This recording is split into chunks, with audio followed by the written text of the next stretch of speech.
Steve site. So Janine, it seems like the bond market has had quite a reaction to President Trump's recent tariff announcement. This has impacted the 5-year bond yield, which fell from 2.63% to 2.52%. And as we know, these yields are a big factor in determining fixed mortgage rates. Janine. Absolutely, Steve. It's an interesting time for home buyers and those looking to renew their mortgages. The drop in bond yields is putting downward pressure on mortgage rates, which have already been declining in the past month. It's a bit of a silver lining for those in the market right now. Steve? Certainly. But it's also important to remember that these changes can be temporary. As we've seen before, if President Trump decides to back down from his tariffs, the bond yields could bounce back, and mortgage rates might rise again. That's why it's crucial for anyone shopping for a home or renewing their mortgage to consider locking in a rate now. Janine. That's a great point, Steve. Locking in your rate can provide some much-needed stability in these uncertain times. Most lenders allow you to secure a quoted rate for a few months, giving you the flexibility to shop around and potentially get a lower rate before finalizing your mortgage. Steve? And with the unpredictable economic policies coming from the United States, having that rate hold can be a real advantage. It's all about making informed decisions and protecting yourself against potential rate hikes. Janine? Exactly. At the end of the day, it's about finding the best rate that suits your financial situation and long-term goals. It's always wise to consult with a mortgage professional who can guide you through these fluctuations and help you make the best choice for your needs. Steve. So Janine, reverse mortgages have been gaining traction in Canada recently. This is an interesting development, especially for those in the mortgage industry. I read a report that mentioned how reverse mortgages can be a great tool for homeowners who are 55 years or older, allowing them to access the equity in their homes without having to sell or move out. This can be particularly beneficial for retirees looking to supplement their income. Janine. Absolutely, Steve. It's a product that really speaks to the heart of financial security for older adults. Many seniors find themselves asset-rich but cash-poor, and reverse mortgages offer a way to tap into their home equity to cover living expenses, medical bills, or even to help their children or grandchildren. It's about providing peace of mind and financial flexibility. Steve. That's right, Janine. And for mortgage brokers, it's an opportunity to expand their service offerings. I was reading Rene Korsch's insights, and he emphasized that brokers should educate themselves about reverse mortgages to better serve their clients. Understanding the product thoroughly can help brokers guide their clients through the decision-making process more effectively. Janine. Rene Quercia makes a good point. Education is key here. Brokers need to be aware of the specific requirements and conditions that come with reverse mortgages. This includes understanding the interest rates, the impact on inheritance, and the fact that the homeowner remains responsible for property taxes, insurance, and maintenance. It's all about ensuring that clients are fully informed and comfortable with their choices. Steve. And with the demographic shift we're seeing, where more Canadians are entering retirement, the demand for reverse mortgages is likely to grow. Brokers who can position themselves as knowledgeable and trustworthy advisors in this space will have a competitive edge. It's about adapting to the market trends and meeting the needs of an aging population. Janine. Exactly, Steve. And it's important for us to approach this with empathy and understanding. For many, their home is not just a financial asset, but a place filled with memories and emotions. We need to handle these conversations with care, ensuring that the solutions we provide align with their personal and financial goals. Janine. Steve. It seems like the Greater Toronto Area is experiencing quite a slowdown in home sales. In March, sales fell by a notable 23.1% compared to the same time last year. This decline is happening as more homes are being listed, which is an interesting dynamic. Steve. That's right, Janine. According to the Toronto Regional Real Estate Board, there were 17,263 new properties listed last month, which is up by 28.6% from the previous year. This increase in supply is having an impact on prices, bringing them down slightly compared to last year. Janine, it seems like a lot of potential buyers are taking a wait-and-see approach due to the current economic uncertainty, particularly with the ongoing trade issues and the federal election campaign. Tareff's Chief Information Officer, Jason Mercer, mentioned that homebuyers need to feel confident about their employment situation before committing to a mortgage.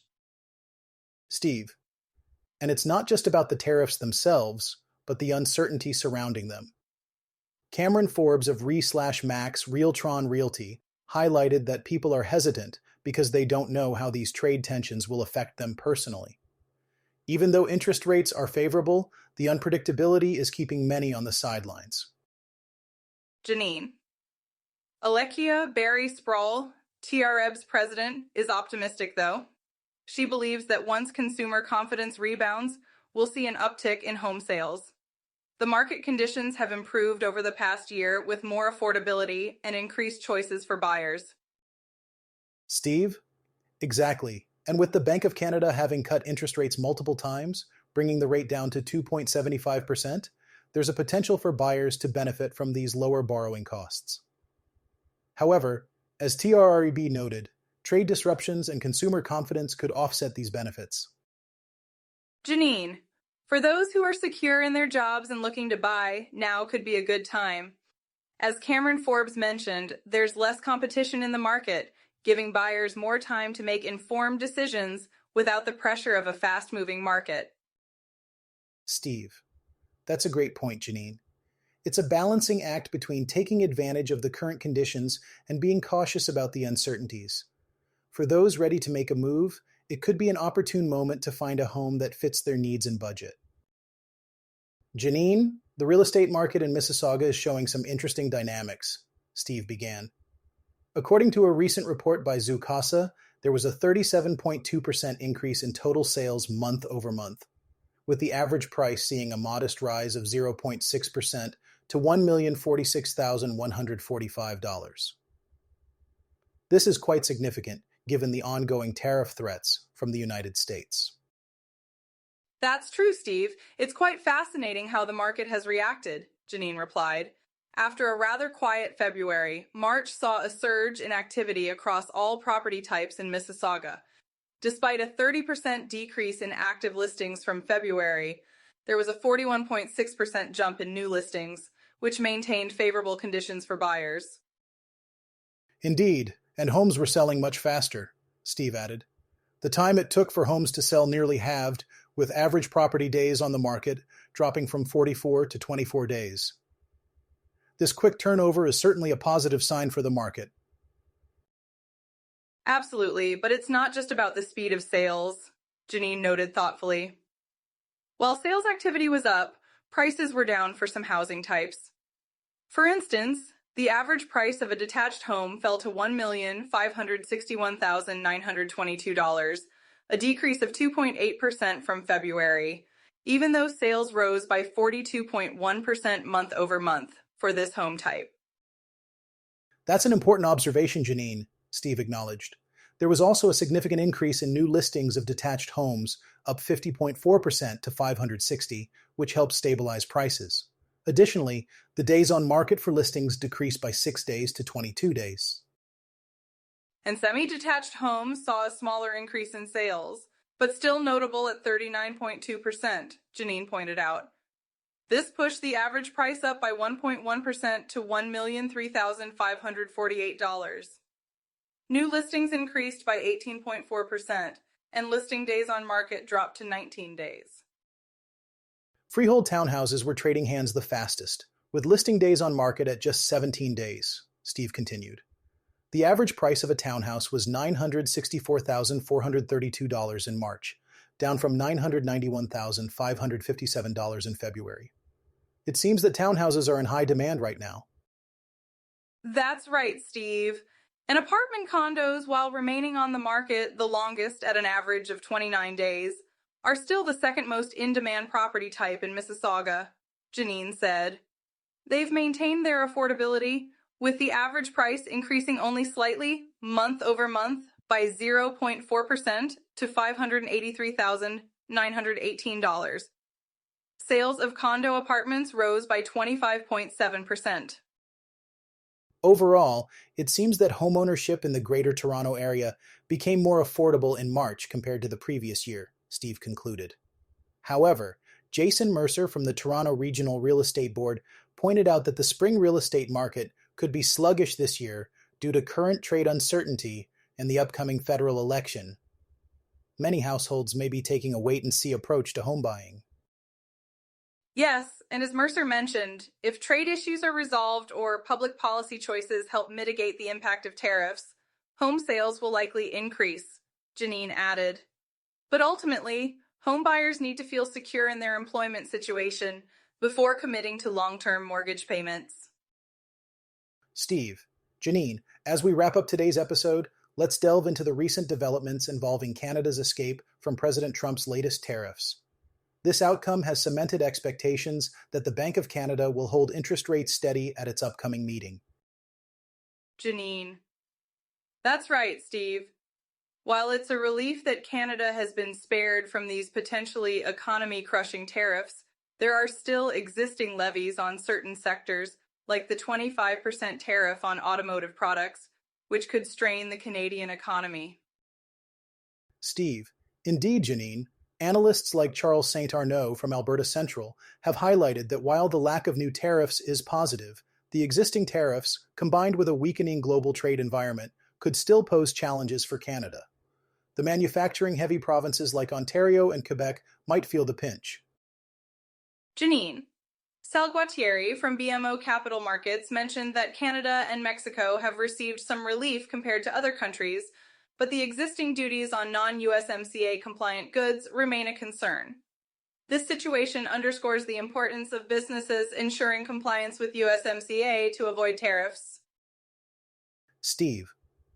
And Bradley Saunders from Capital Economics noted that while Canada escaped heavier tariffs, the current scenario still poses a gloomy outlook due to potential disruptions in sectors like motor vehicles, steel, and aluminum.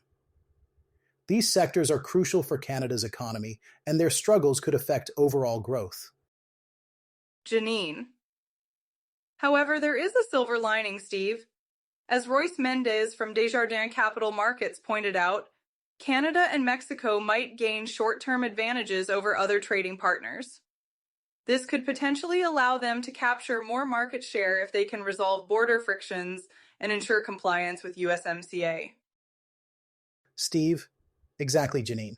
While the Bank of Canada is likely to hold off on cutting rates this month, the overall economic outlook remains uncertain. As Andrew Grantham from CIBC Economics suggested, the bank has the luxury of waiting to see how these trade tensions evolve before making further rate adjustments. Janine. It's a delicate balance, Steve.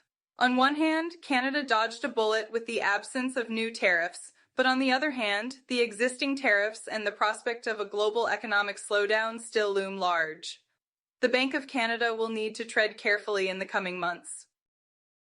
Steve. Absolutely, Janine. The key takeaway here is the importance of staying informed and adapting to these changing economic conditions. Businesses and consumers alike must be prepared for the potential impacts on their financial planning and decision-making. Steve. Thanks for tuning in to another episode of the Ontario Mortgage and Real Estate Insights podcast. We hope you found today's insights valuable as you navigate the world of mortgages and real estate. Janine, before you go, a quick reminder, Real Approved is here to make your mortgage journey smoother. Whether you're buying your first home or refinancing, their experienced team is ready to guide you with personalized support every step of the way. Visit realapproved.ca to get started and take the next step toward achieving your homeownership goals. Catch you next time, and stay informed with the latest industry insights.